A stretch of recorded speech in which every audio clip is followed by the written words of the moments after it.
hyvää syksystä päivää.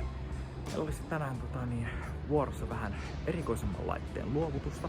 Eli tämmösen 6x6 Polariksen Sportsmanin. Niin katsellaan, meillä asiakas varmaan pikkuhiljaa alkaisi kohta saapumaan tänne meille, niin katsotaan, että tehdäänkö tässä samassa sitten vähän laitteesta esittelyä. Jos olen tosissaan siis oikein käsittänyt, näitä Polariksen 6x6 ei myydä vuodessa lähellekään yhtä paljon kuin perinteisempiä nelipyöräisiä Polariksen Sportsmaneja. Mutta otetaan tästä intro pois alta ja katsotaan millaista pätkää saadaan tästä pollesta aikaiseksi.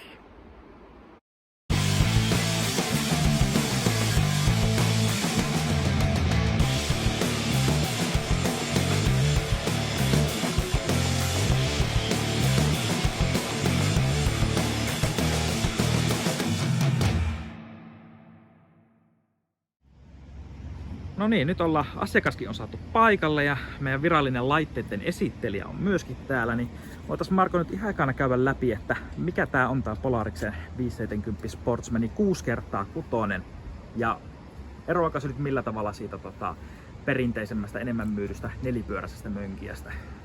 Joo, hyvä. Selkeä erohan meillä on tietysti 6x6, niin kuin se kertoo, että meillä on 6 pyörää ja kaikki vetää tarvittaessa ja varustettu isolla lavalla, se myös kippaa sieltä noinikkaasti ja muuten tekniikan osalta ollaan hyvin pitkälti samanlaisia kuin siinä 4x4 mallissa sillä erotuksella, että 6x6 on vielä varustettu tällä hyväksi havaitulla perinteisellä mittarilla ja nyt meillä 4x4 Sportsmaneissa on pikkusen suurempi näyttö.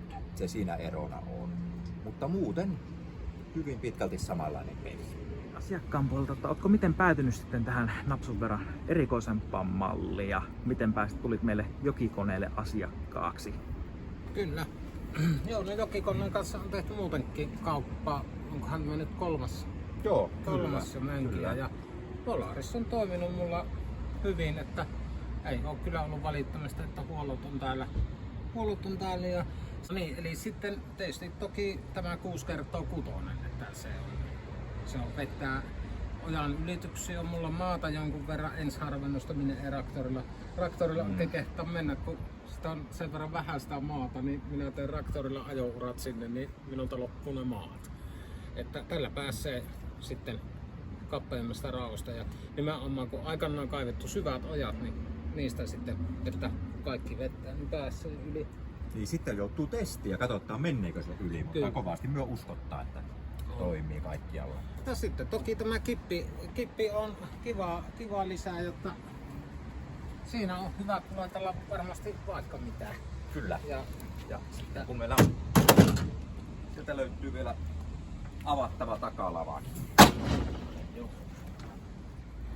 Niin, mitäs sinä Marko nyt sitten minulle tähän olet vääntänyt paikalla? Sinä lupailit mulle katalogin täydeltä varusteita, joo. Hei, tähän laitettiin nyt Polariksen oma 2500 lipsin vinssi. Se on siellä, näkyy asennettuna paikalla ja on sen verran tehokas, että vetää tään kuule Karjalan mäntyyn vaikka.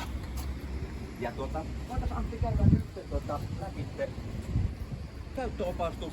Sulla on ollut, tää on jo 3. Polaris Antille, mutta voitais siitä huolimatta käydä käyttöopastus läpi ja niin poispäin ja katsottais vähän noin 6x6 erikoisemmat jutut.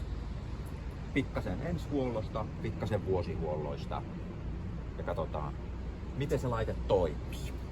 Eikö lisävarustelista ennen jatku? Ei jatku, se oli maltillinen tällä kertaa.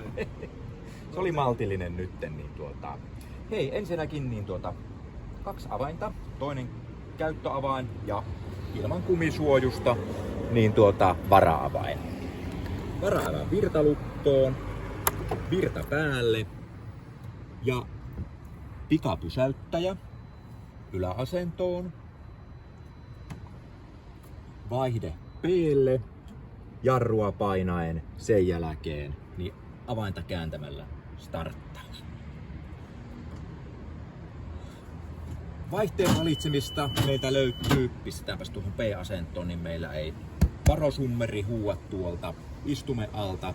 Eli H niin kuin hurja-alue, L niin kuin laiska eli se työalue ja N on tietenkin se vapaa ja sitten sieltä löytyy R. Se ei ole rallivaihde, vaan se on peruutus ja P on pakki sitten.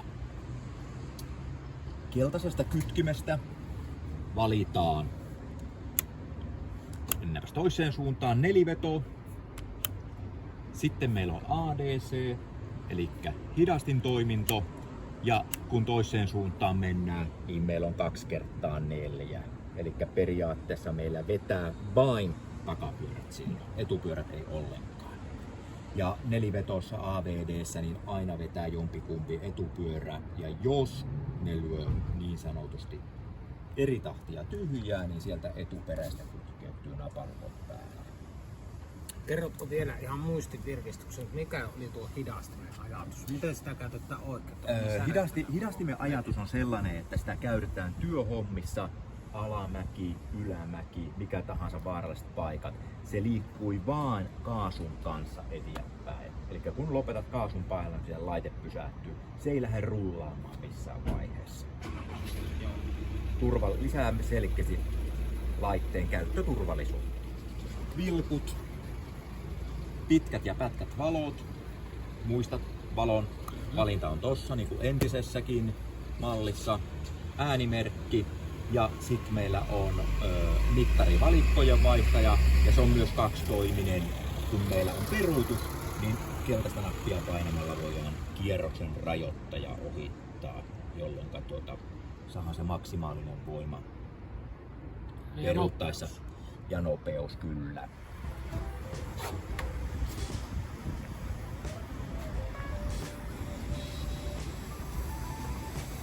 No niin, nyt olisi Big Bossi siinä kyydissä. Kiitoksia Antti jälleen kerran luottamuksesta ja toivotaan, että Polaris antaa hyviä kyytiä ja hyviä kauppoja myöskin sitten Antti sulle eteenpäin, ei pelkästään meille. On, ja kyllä on hyvä. On tuo